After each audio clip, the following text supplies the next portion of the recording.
We got Warhammer Wednesday for you. Having a little issue with the camera today, getting it set up, ready for this stream. I'm gonna get my screen ready to go so I can see what's going on.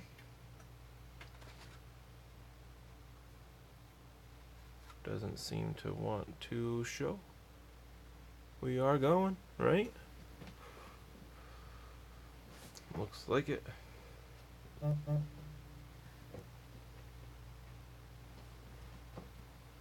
Why is this not showing up on Twitch?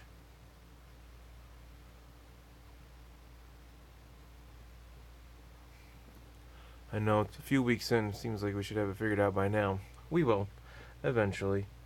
You know, working with our kind of limited technology here. I want to see the current show. What are you doing, Twitch? Alright, well, today we're going to be taking a look at building some Thousand Suns. Specifically, Rubric Marines. I just built the Zangors yesterday to add to my Zangors for my Beasts of Chaos for Age of Sigmar. So I did not give them chain swords and auto pistols. Went with the good old, mostly axes. Actually, I gave it the same setup I did the last time, where I had the champion, of course, and I had 2 mutants, and 2 of them with great weapons, and then as much as we could do. There we go. Now it's showing up on the app proper. Alright, get my arm out of there now that I'm done like typing. Again, apologies that this isn't working as well, or not getting started as well. Alright, so here we're going to be building some Rubric Marines today. I've got my sprues. Don't need those. Some Zangors. I got my handy dandy clippers. Ancient things. Thanks to Timmy. Oh, I do want to say today is Harry Potter's birthday. Just kidding. Well, it is in those, but it is Timmy's birthday. So, it was cool. My mom came to visit. She got us all Indian from a brand new Indian restaurant in town. It's been a good time. Kind of funny, I gave him a Thousand Suns Codex for his birthday. I know I'm the one building some Thousand Suns models. Alright, so skipping Armin. I'm not using Armin. Selling it, actually. Selling him. 2 special guests, Ben, came on and played War Machine with us a while ago, actually. So, we've got some rubrics I'm going to build adding to my Chaos Space Marine army. Kind of always wanted to use these guys. I've always thought they looked awesome, but the original models were not I wouldn't say awful, but they weren't the best, because you had to buy regular Chaos Space Marines and then you had to get a conversion kit, and it only made like 7, I think it was. Maybe it was 9 because that's Zinch's number, but it didn't even make a full unit, and I always thought that was, I just didn't see the point in getting, having to go through all that to get a not even full unit. So when these new models came out, I was pretty excited, but just never got around to it. Never got around to getting them. I thought they're a little overpriced because they're now $55 for the unit of 10, which was better than it used to be. But again, I just kind of never got around to doing it. I can't find the legs already. I found the torso for the sorcerer. I'm going to start with aspiring sorcerer, of course. And there's one. Nope, I need 65 and 64. Where are you? This is not a good start. There it is. I think it'd be easier to find, but there's 10 sets of legs and they all kind of look the same. Alright, so when I'm building, I like to do usually more or less one at a time, or I'll assembly line it a little bit. When I built the Zangors yesterday, I got all the legs and torsos together on bases because their upper bodies are all really similar, and then just went and added all the stuff. Throwlash Gaming Sub G, hello! Welcome to the stream. And then I just kind of threw all of the bodies together. So right now I'm making sure I get rid of all the little extra bits, clean all that little flashing off of where the vents attached, just so we get a nice clean model. What's nice, these clippers a bit older where the back of it isn't perfectly flat, which sometimes is a pain, but it's really good for scraping. I don't have to get like a scraping tool, because it just does it itself. I squeeze them together and I can scrape it off. And then we'll kind of test fit it, of course. So he's kind of cool standing on a rock, just kind of being a general bamf. So I'm going to start with the Aspiring Sorcerer, the second best Marines. I assume that you are saying that Noise Marines are the best? Because I'm pretty sure we all know that Berserkers are the best. Sorry, Zerkberkers are the best kind of Marine. Yeah, so I wish I had played Thousand Suns back when the 3.5 edition codex was around. You know, everybody's favorite. Anybody that plays Chaos Space Marines, if you played them long enough, you know that that was the golden age of Chaos Space Marines. It was just the best codex GW ever produced, according to some people. It was cool. It was a huge pain to use, that codex. There was so much going on that it was just all over the place. Like, if you took a Chaos Lord, you could give him demonic gifts, which was super cool. You could give him like demonic talons that gave him AP, and you could give him demonic visage or visage, and he could be scary and like make them more likely to break from combat, and you could give him wings and all this stuff. But once you gave him 50 points of upgrades, he became a Demon Prince instead, and that's how you took a Demon Prince. So then to write the list was a pain, and then, you know, this is before the days of like apps and things, so you wrote your list by hand, and I mean, or you typed it up. Some people were weird and made like Excel sheets and stuff like that. I always, back then, I would write it or type it up, but you had to figure all that out as you were doing it. So it's like, okay, if I want to take a Demon Prince, I actually take a Chaos Lord and then give him all these upgrades, and then he becomes a Demon Prince, and then he's awesome. And those things were like unit killers back in the day. There's still, I mean, Demon Princes are good now, I think, but back then it was just like, if you got charged by a Demon Prince, your unit was dead.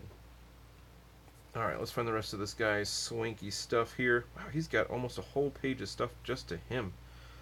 Almost as many steps as Armin. So what am I looking for? Number 2. Hey, number 2.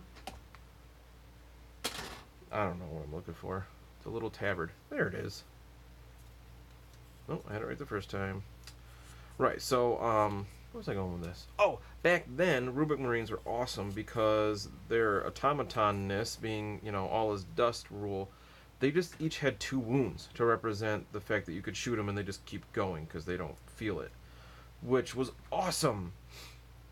So good. And then they got rid of it with the next book, and it's never come back. Now, ever since then, they've just gotten a better invulnerable save, which I read the math one time.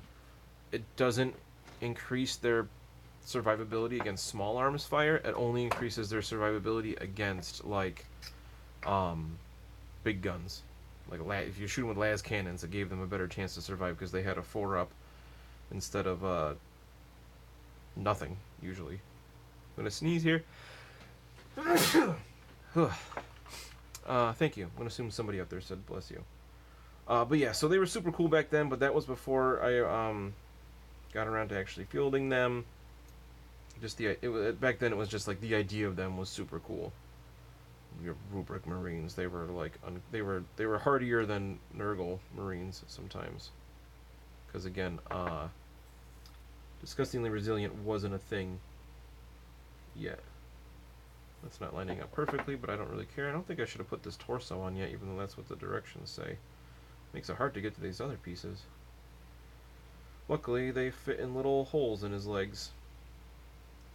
Sometimes I wish my fingers were smaller, which is silly because I don't even have that big of hands. There we go. We got one of these little extra fancy armor plates in his leg. Well, this one doesn't have a hole. Where's that supposed to go? I guess just right on front. So Rubric Marines, I'm excited to finally field them because of their Infernal Bolters.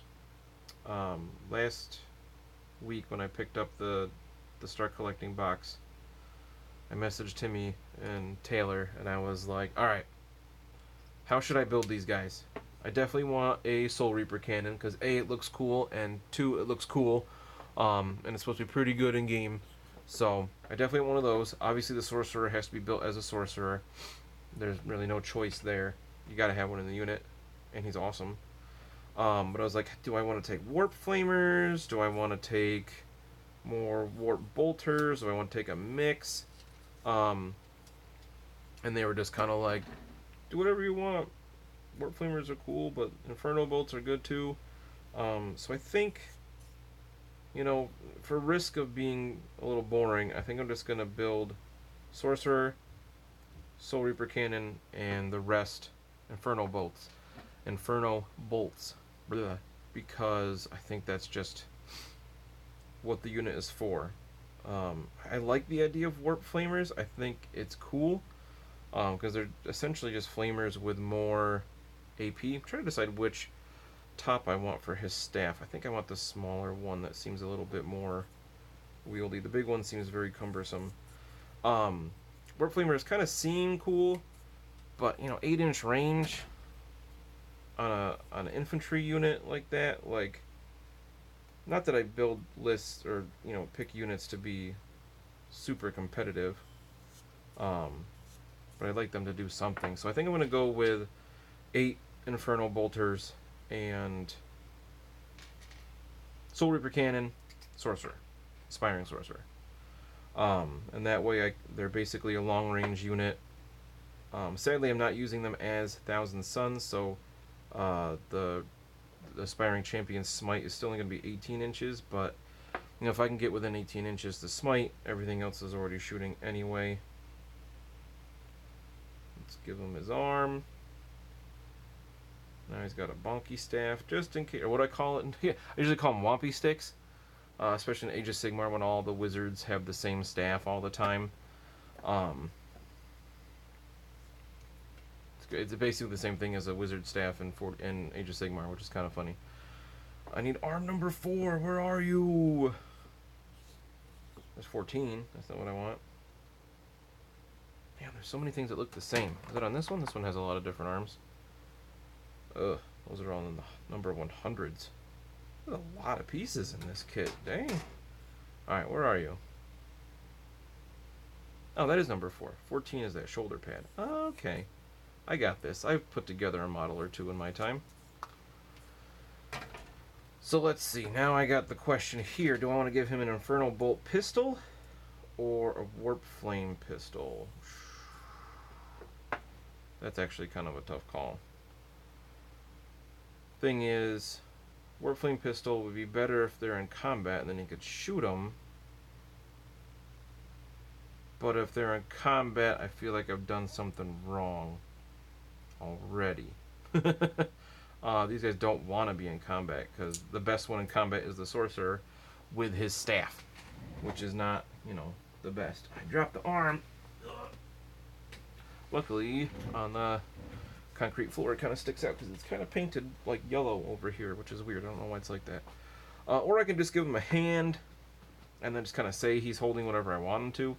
I think we might go with that and just give him the hand. He's putting his hand up to be like shooting out magic.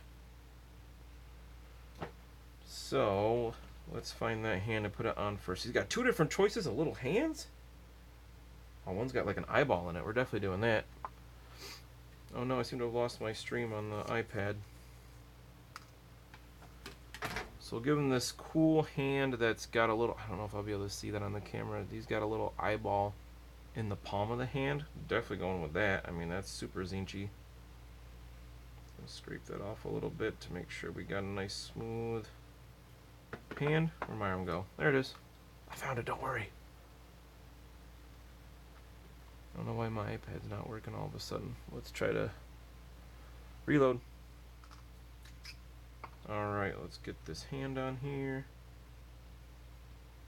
I think for the most part I'll probably just default to the pistol, the warp, what is it just called? Inferno Bolt pistol most of the time. I'm pretty sure the warp flame pistol costs a little bit more, so probably won't be taking that most of the time because these guys are already really expensive. I've never actually fielded them, so I was just kind of poking around at Battlescribe to see how much they are, and the typical unit is well over 200 points, which is kind of a lot for you know, a unit of infantry with 1 wound each. Granted, the new All is Dust rule is way better than it used to be, where they used to just get like +1 to their invulnerable save, which seems good at first, but then you realize, you know, these guys, again, it doesn't save them against small arms fire any better than any other Marine, especially with the old AP rules. So now, with the, if it's damage 1, they get hit with a weapon that's damage 1, then they get +1 to their save, which makes them much better against small arms fire. You know, your typical strength 4 AP nothing like bolt guns are, these guys get a 2-up save against without being in cover, which is awesome. And if you, most things that have any AP are multiple damage anyway, not always, but pretty often. So,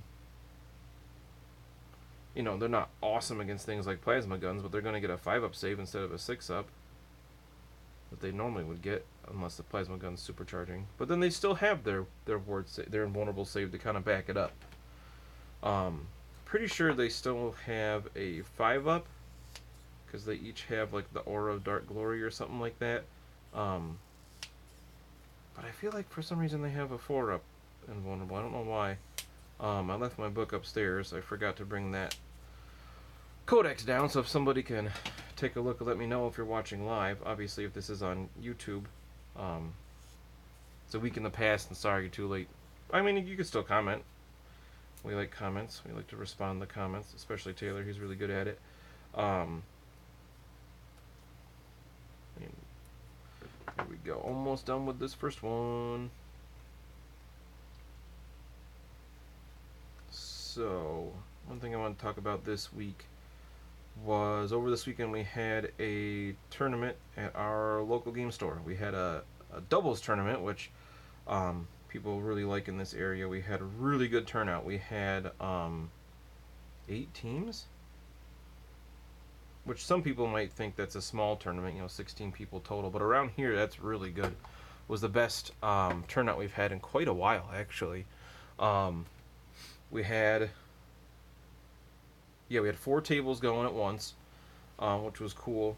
I partnered up with Tim, who, not Timmy, but our friend Tim, who has been in a he played Tyranids in a video one time. It was me, him, and Taylor in a 1v1v1 fight with his Tyranids. I asked him to team up with me, and he said sure.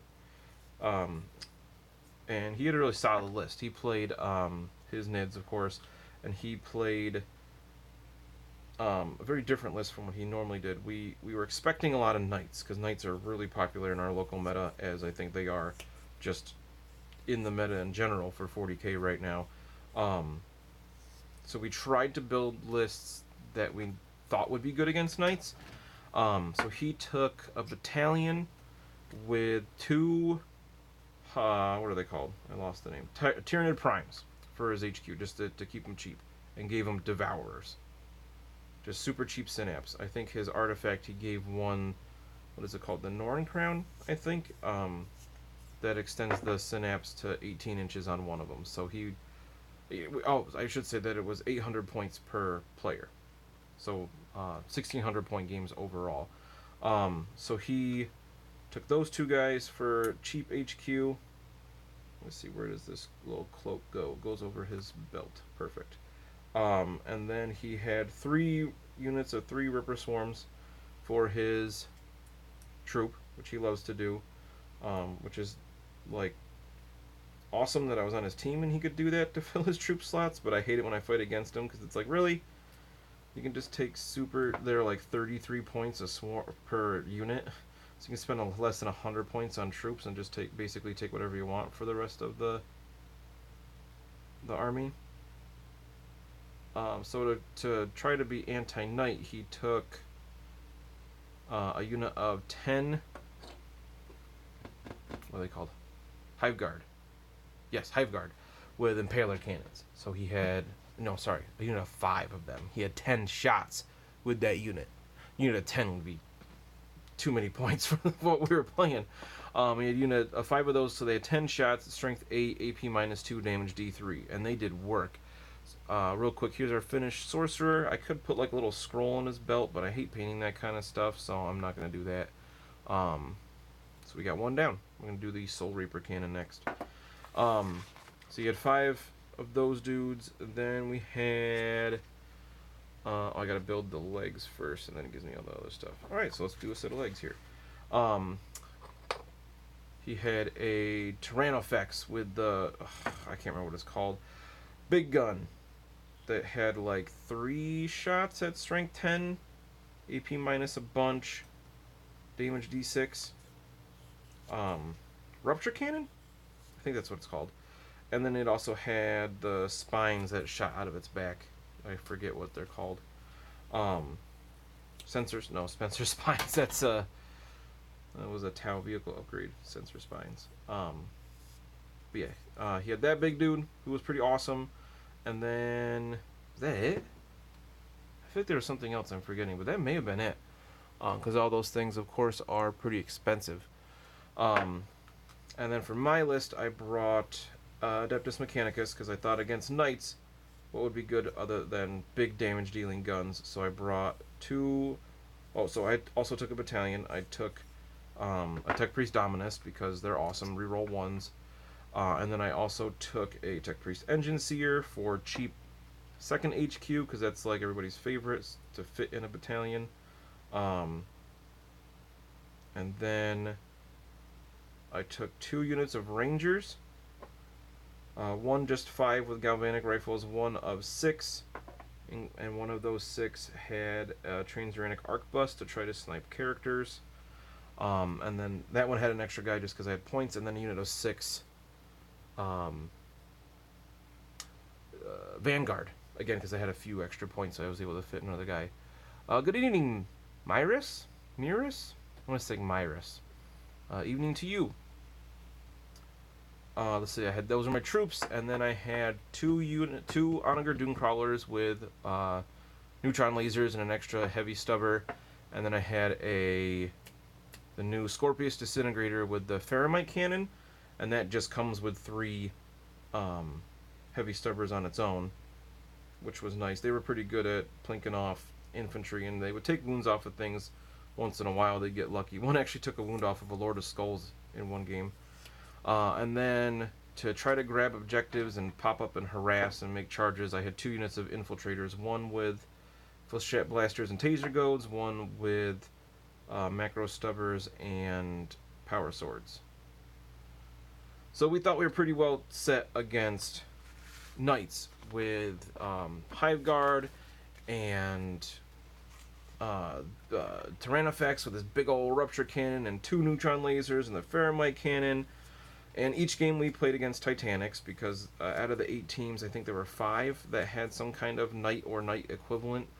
So the first game we were up against Space Marines, Dark Angels, and...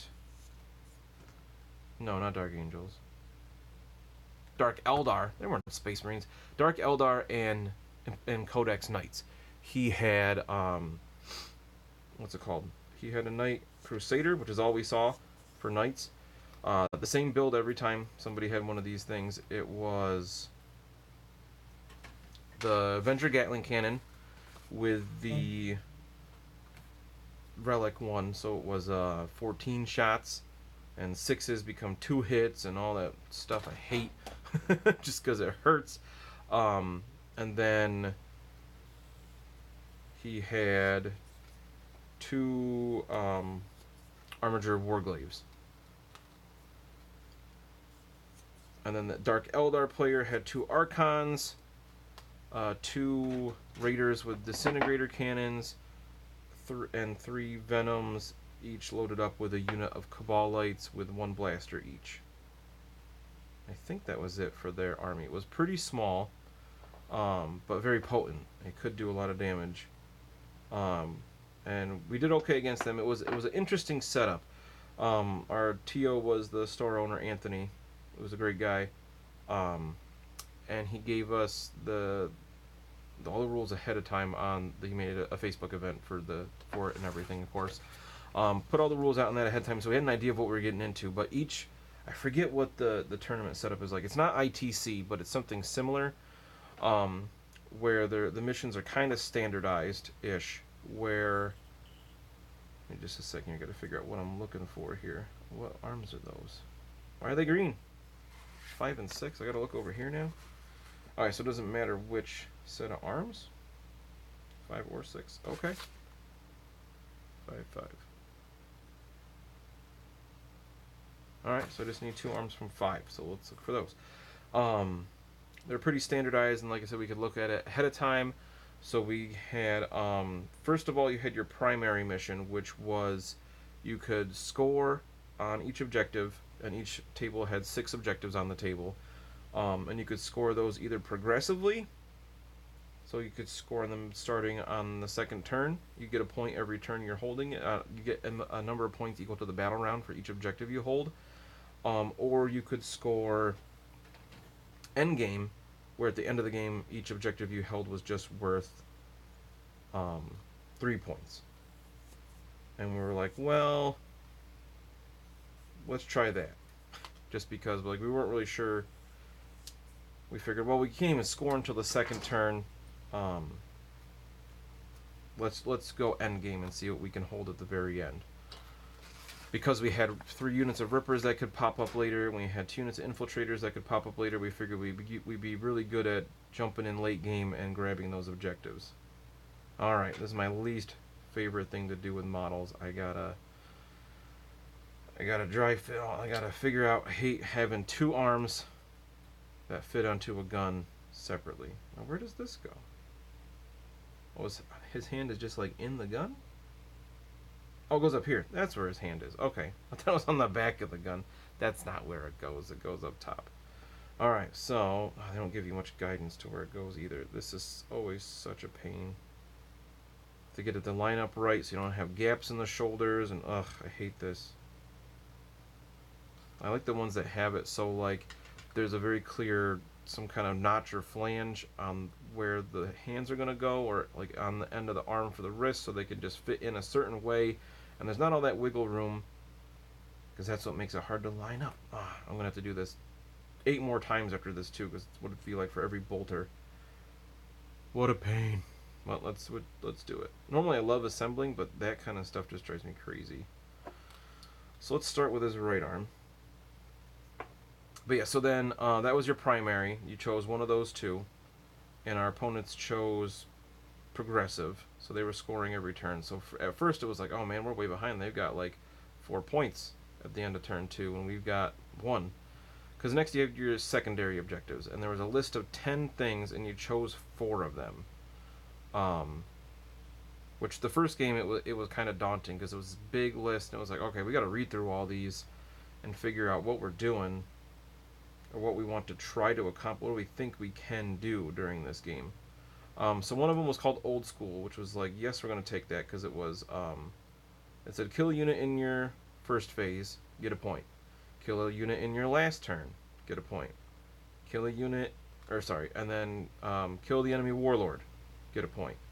If you have a unit wholly within your opponent's deployment zone at the end of the game, get a point. So it was First Blood, and then like Last Blood, and Slay the Warlord and Linebreaker.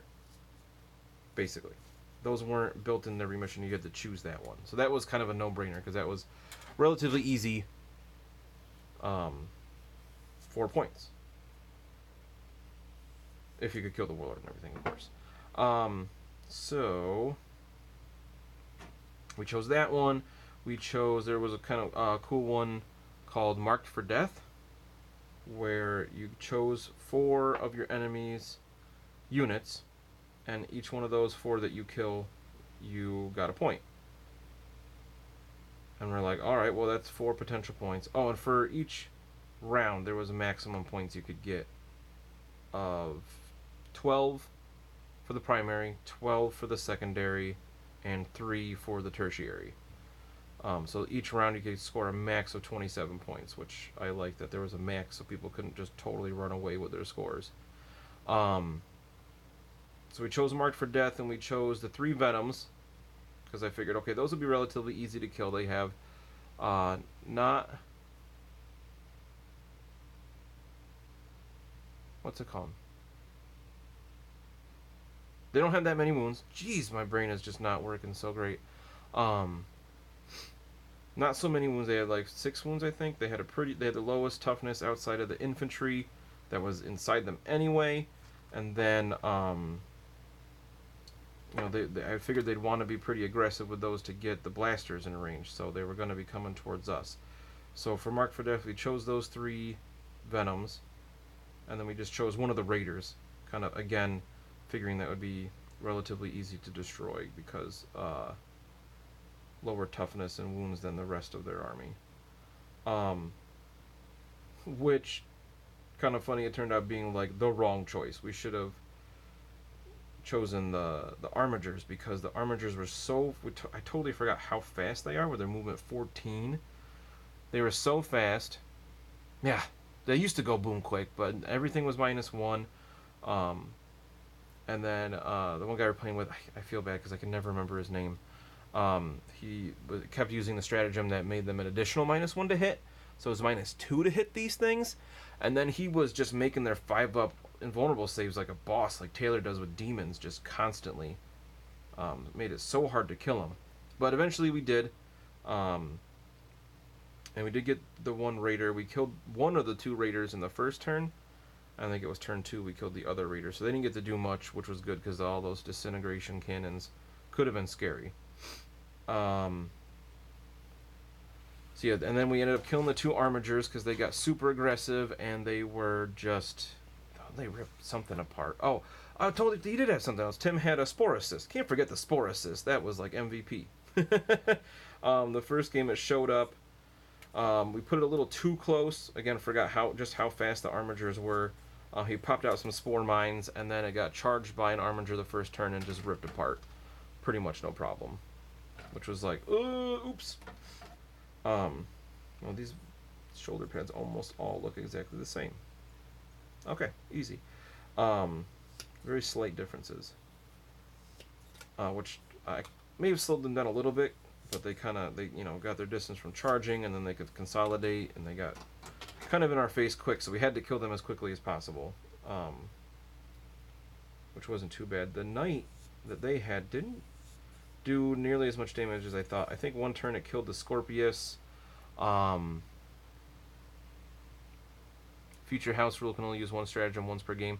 Yeah, I'm actually going to do that I'm running a narrative event based on Vigilus Ablaze in a few weeks at the game store. People are pretty excited about. Just trying to get away from the same old at tournaments. But instead, I'm not going to go through the entire game play by play, but basically it came down to we did pretty good with our objectives. We got all of our Marked for Death units killed.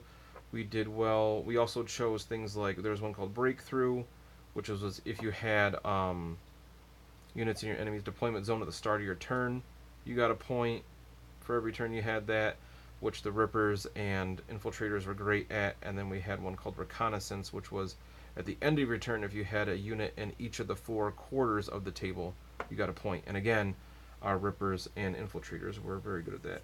I missed a spot cleaning it off there. You know what? Let's just take the backpack off. So that game we did pretty well. We ended up winning, what was it, 17 points to 10? Which was a decent win. It wasn't like huge. We didn't score like full points. Chuck actually scored full points the first game because they tabled their opponents by turn 3. He was playing his Custodes, and he partnered up with a guy named Ryan who brought Orcs, so they complemented each other really well with the small, super elite Custodes with the, tons and tons of Orc boys. So they did really well that first game. So the next game we got matched up against these guys that had a very weird list. I don't want to sound like I'm talking bad about him or anything, but the one dude had a Lord of Skulls, which I'd never fought against before, and I was like, oh, that's so big. And he had a Demon Prince of Khorne, and that was his whole list. So he had like 3 command points and 2 models, and it was like, okay, well, we should be able to handle that. Let's try to get these. I'm going to build these 2 legs on this page first before I go on to the other ones. Was like, we should be able to handle that. He's got 2 models. Be able to kill at least 1, right? I would think. Aren't you supposed to have at least 3 models? I don't know. T.O. let that one go. His partner was playing Space Wolves, and he had a very motley list. Unfortunately, these guys were fairly new. We kind of had to help them figure out what their detachments were to find out what their command points were. So it was obvious that they weren't like seasoned veteran kind of thing. I think one of the one dude with the Lord of Skulls, I think, was just getting back into the game and hadn't played 8th edition much. Which I won't get into how much that bothers me when people do it at a tournament, but whatever, it was still a decent game. And so we found out that the Space Wolf player only had a patrol detachment, I think it was, so he had like 3 command points because it was Battleforged, and that was it. And he had like Wolfguard battle leader, he had in Terminator armor, he had a dude on a Thunderwolf, just a Wolfguard. He just a battle leader on Thunderwolf, I think. And then he had a unit of like 5 Grey Hunters. He had a unit of like 6 Intercessors, which was just a weird number to me. And then he had 4 or 5 Thunderwolf Cavalry, which was a kind of scary unit. He had a Venerable Dreadnought, a Rune Priest. Now that I think about it, I don't know if you can take 3 HQs in a patrol, but whatever. And it may have been it. I feel like that's it. So kind of a all over the place army, which didn't work out great for them. We ended up killing the Lord of Skulls in a few turns. It did kill my Scorpius again. I keep putting it out front because it's not as I feel like it's not as good as the Doom Crawlers, so it takes the hits before the others. People kept charging it, which was fine. But we did kill the Lord of Skulls. We had even aggressors too. That was the other thing. We killed most of the Space Wolves. I think we may have actually killed all the Space Wolves except for the Rune Priest. We got really lucky in a few spots. There were a couple times we were in trouble. Tim did his terrain effects did get charged by the Wolf Lord on Thunderwolf, and the guy totally whiffed his attacks. Good night. See you later. Totally whiffed. He hit with like 4, and then he rolled 1s and 2s to wound, and just with that toughness 8 on the terrain effects, he just didn't hurt it, and it was awesome. And then the next turn, Tim just backed up and blasted away at the guy on the wolf and killed him. And then the next turn, the Space Wolves moved up and managed to fail a 5-inch charge with the Thunderwolf cavalry. Rolled a 3 and didn't have any more command points because he only had 3. And we got really lucky there. We ended up winning that one 21. So we got 21 out of the max 27, and our opponents had a few points. I forget how many. Not like 7, because they scored progressively also, so they scored throughout the game. But at that point, both of our games were only 3 turns for time, so we decided that we just weren't going to do progressive at all, because there just wasn't enough time to score. So I think we scored the max on secondary there. We had 4 of the 6 objectives at the end. So game 2 was a nice boost to our score. At that point, we were only one of 2 teams that had 2 wins. A lot of people that did well the first game did not do well the second, which was weird. So the third game, we got matched up against the other guys that were 2-0, and they were what we were kind of afraid of. So 800 points each. They each had a battalion of guard. Not the loyal 32, Um, they had a little bit more than that because they've had they had 800 points to fill. But each of them, with their battalion, had another Knight Crusader, which I guess wasn't. Well, they were a separate battalion because they were both from the Codex Imperial Knights. What am I looking for here? Onion number 46 tabard. And they're both, built exactly the same way as the one we saw before, with the Avenger Gatling cannon and thermal cannon and Iron Storm missiles, I think it's called, and a melt-a-gun. No, they had stubbers that time. And it was just like, okay, let's see what we can do. We managed to go first, and I was like, all right, I'm just going to unload all my tanks into the closest knight, except I put my stubbers into his infantry that I could see to try to start plinking off some dudes. So I had 2 neutron lasers, a Ferromite cannon, the missiles from the Scorpius that I forgot about the whole first game. I totally forgot I even had those. Everything into this knight, and I did 0 wounds. It was so demoralizing. I had one good shot go through, but my opponent asked me what the damage was on the neutron laser, so I told him, D6, but 1s and 2s count as 3 damage. So I rolled it, and I was like, okay, 5 damage. And he was like, well, I was trying to decide if I was gonna use a command point or not, and I was like, well, I guess I got excited and didn't give you the chance. So even though you're supposed to do it before you rolled to wound, I guess you can choose to do it now or not, that it's 5 damage. And he was like, well, yeah, I'm going to do it. Which, my bad for going too fast. And then, of course, he made it because he'd used a stratagem to give him a 4-up invulnerable save. So I almost did 5 damage, and then it turned it into nothing. So that was super frustrating. So then Tim went with his stuff, and he took out... we had marked for death again, and we marked some heavy weapon squads, which we figured would be easier to target with his Hive Guard, because they don't need line of sight, and the heavy weapon squads had mortars, and we're just going to pummel our infantry, we figured, or like our guys that would come in from reserve to grab objectives and stuff. And he took out one squad with those guys, no problem, and then he tried to shoot again with the stratagem that was like his trick the whole tournament, was just shooting again with the Hive Guard, which worked out well most of the time, except this time he tried to shoot another heavy weapon squad, but they were out of range, and he's like, alright, well, I guess I'll shoot the knight that you just shot at. So he shot at that and did nothing, or almost nothing. I think he may have done 1 or 2 wounds, finally got through. And I was like, alright, well, we went first, and we killed a unit of guards of just infantry, and we took a couple wounds off a knight. Crap. So their first turn, they managed to kill all 5 Hive Guard, the Tyrannofex, and a lot of my infantry that were scattered about. All but the Arquebus, which actually didn't run away. So it was like, alright, well, we can't weather that again. We gotta kill at least one of these knights. So again, I shoot everything into the one knight that at this point is basically not hurt because he healed it with a Tech Priest, Engine Seer. And I shot everything at it again, and I got one neutron laser, actually got 2 wounds through. He failed both of his saves. Again, he had a 4-up from like Rotate Ion Shields or something like that. And I managed to get them both through, and I rolled decent and rolled 8 damage. And I was like, alright, that I can live with.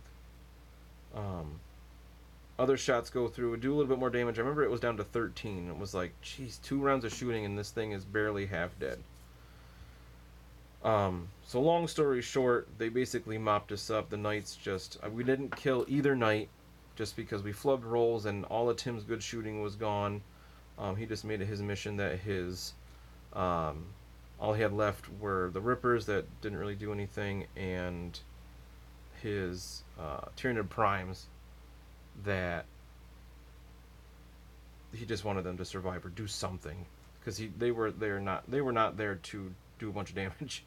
They were there to give synapse, and all of his other stuff was dead anyway. So we kind of got stomped that game. Just bad roll. I don't think we played badly. that first turn of just flubbing shooting was awful, and those knights were just disgusting with their. I don't even know. I don't have the Knight Codex. I don't know that I don't know it that well, but I know he was House Raven, I think, so he gets all some kind of bonuses, and like they have this bonkers stratagem that allows them to reroll ones to hit and to wound and for damage rolls apparently, and it was just like, oh my gosh, how are you supposed to stop that? Like, it just hits and wounds with everything. And it was brutal. Those guys ended up winning the tournament. They had they got full points that game with all their objectives that they chose, and I think they got full points another game. Even with 2 wins and 2 decent scoring games, we only got 5th place out of the 8 teams, which I was like, really? Because apparently the last round, a bunch of people moved up to 2-2.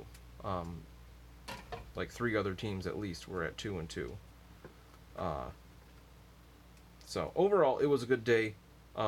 Really makes me look forward to the narrative event where I'm adding some stipulations like no Lords of War, because it just doesn't really fit with the games where the narrative behind the games we're playing, and that's the whole point. We're going to be looking at. I've been writing up using scenarios from Vigilus Ablaze. So we're going to be doing On the Bridge,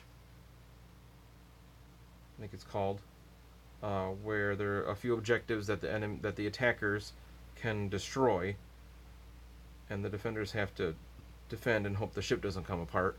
And the attackers can actually get models back, which I might get rid of for that one. I don't know. And then we'll be doing. I just typed it up yesterday and I forgot the name of it. What was that one? The same. It was kind of similar, where they have a sustained assault, the attackers, so they can actually get models back. But that one was about like claiming edges of the battlefield. The defenders, which are going to be whoever's playing Imperium, start in the middle of the table. They can deploy within 12 inches of the center of the board, and they need to move, fan out kind of, and block table edges to keep the enemy from coming in. So that one sounds pretty interesting. Apologies for the life of me, I can't remember what it's called, but that should be pretty cool. And that one is all about, like, having no Lords of War is a big deal. The first mission, there's no flyers allowed in the list because it's supposed to take place on the bridge of a ship, so it doesn't make sense to have flyers. The second one is supposed to represent fighting in the hives, so there's no limitations like that there. It's just that the attacker one can come back. So my plan is people are going to split up, depending on what army they brought, into 3 factions. So they're going to have Imperium, which is obvious, Chaos, or Xenos. And so for both of these missions, the Imperial players are going to be the defenders, because they're defending Vigilus from this attack. Chaos players will always play as attackers in these 2, because this is the point in Vigilus where, you know, the forces of Abaddon and the Black Legion and a bunch of other Chaos Warband legions show up. So whoever they play against, they're going to be the attackers. But the Xenos are kind of the wild card. If 2 people are playing a Xenos army, like if there's Orcs versus Tyranids, which is very likely to happen, then they'll roll off to see who's going to count as the attacker and who's going to be the defender, because they could go either way, especially Orcs. They were attacking and defending different points throughout the campaign. I haven't read the whole book of Vigilus Ablaze for the story, but I've read enough to have an idea of what's going on. So I'm looking forward to that. I haven't decided if I'm going to bring Blood Angels or Chaos Marines, just because I could use a break from AdMech after the last tournament, and I kind of want to get a feel for who might be bringing what, and like what needs to be represented. Do we need more Chaos? Do we need more Imperium? That kind of thing. Or maybe demons. I might bring some demons. You never know. Try to mix it up. I get, hobby ADD kind of thing where I don't like to play the same thing for a long time.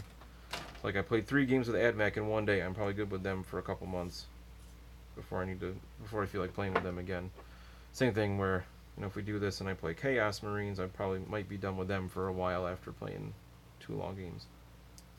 And I plan on having these games be 1,500 points per player. Just I think 2,000 is a bit big, even for a smaller, shorter event. We're only doing 2 rounds, but I'm planning on the rounds being like 4 hours, because I want games to finish, because that's always an issue at tournaments.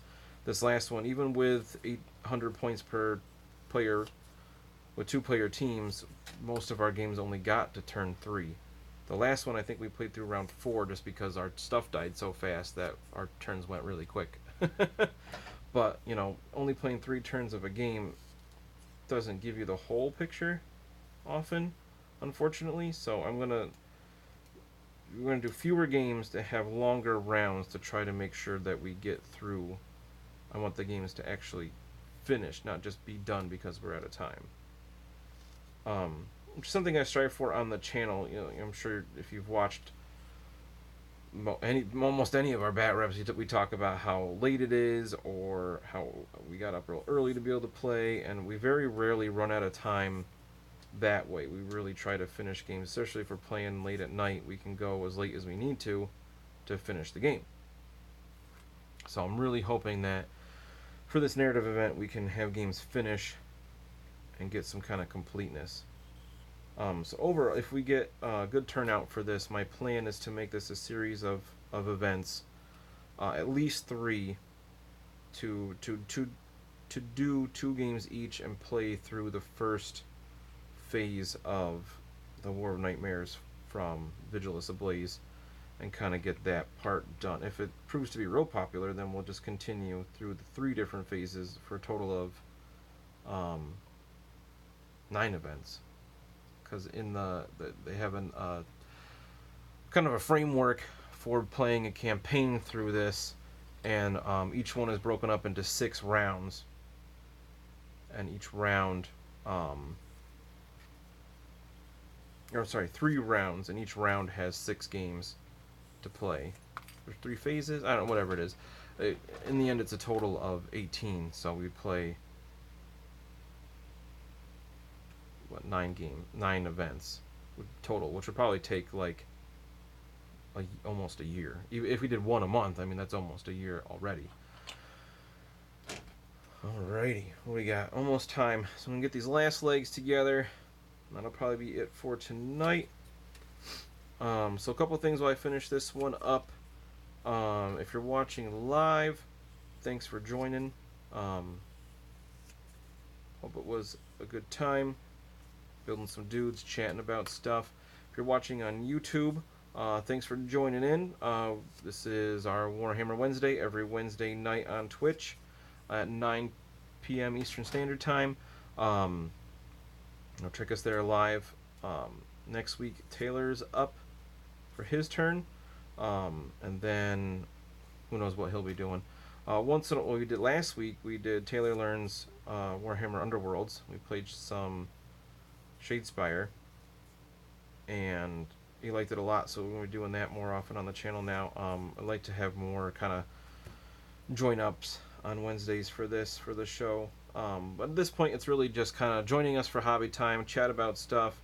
I would love to get more interaction with people in the chat and talk about whatever, answer questions, things like that. But the usual. Certainly follow us, subscribe to us on YouTube. Number 1 is what we're all about, making videos there. We now have like last week's Wargaming Wednesdays, Warhammer Wednesdays going up Wednesday morning, and then the new one that night on Twitch here. We've got our regular battle reports, typically every other Tuesday, depending on schedules. We try really hard to keep it up to date there. I know it doesn't always work out. But hit that notification button so you can see when they do pop up, when we're all on schedule there, which we've been better about lately, every other Tuesday, usually by 9 or 10 o'clock. But hit that notification button is really important so you can see it, check it out. Let's see, we got at this point on the docket, we've got Ruin Seekers episode 2.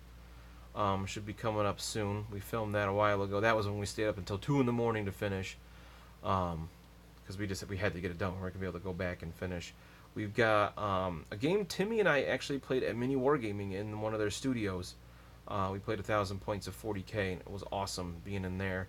And then we've got a game of Warhammer Fantasy between me and Taylor, where I bust out some Ogre Kingdoms for the first time ever playing with them. Super fun game with 2,000 points, I believe, and he took Goblins, Night Goblins. So those are some things that we have in the pipe, games that have been filmed. Just got to get them ready to go. Other things we have in the works, we've got we're gonna do our first recording session for Warhammer Fantasy Roleplay 4th edition this Friday, but for you guys, we'll see when it's ready. I think the plan is to get a few episodes ready before we start doing that, because I would love to have a more regular release for that. My wife Danny has actually volunteered to do the editing for that, recording and editing for that. We got people are letting us use mics and things, and that's going to be a big learning opportunity, but we're all really excited to play. I think it's going to be super fun. Special guest JB, we tried to get on the channel forever, and just schedules haven't matched up. He's running the game, so at least you'll be able to hear him, which will be great. I'll be playing. Unfortunately, Timmy had something come up, so he's not going to be able to do it, but Taylor will be playing, Danny will be playing, and our friend Chad, who I don't know if he's interested in being on video, but he was excited to be able to play WFRP, and he's okay with recording his voice, apparently. So we're really excited for that. That's going to be coming up soon. We've got our we have planned a Chaos Space Marine Escalation League between Timmy, Taylor, and I, where ironically I'm not using Zinch, Timmy is. I'm actually going to be using Khorne, because Khorne's the best. I think I showed off guys 2 weeks ago on my show here, where I took Blood Warriors from Age of Sigmar and converted them up. I'm going to grab one quick just to show again.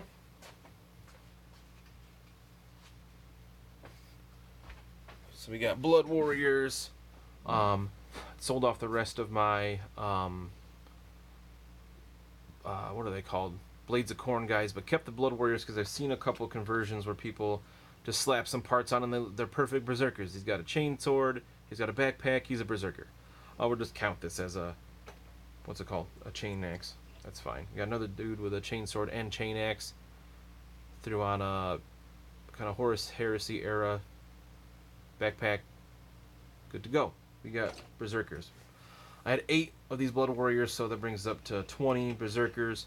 We're starting at 500 points, and then we're going to kind of build up from there. I'm not sure exactly how we're going to run the games, if we're doing it round robin like we are with the skirmish campaign, or what exactly is going on there, but I'm doing some Khorne. Probably going to run them as Red Corsairs.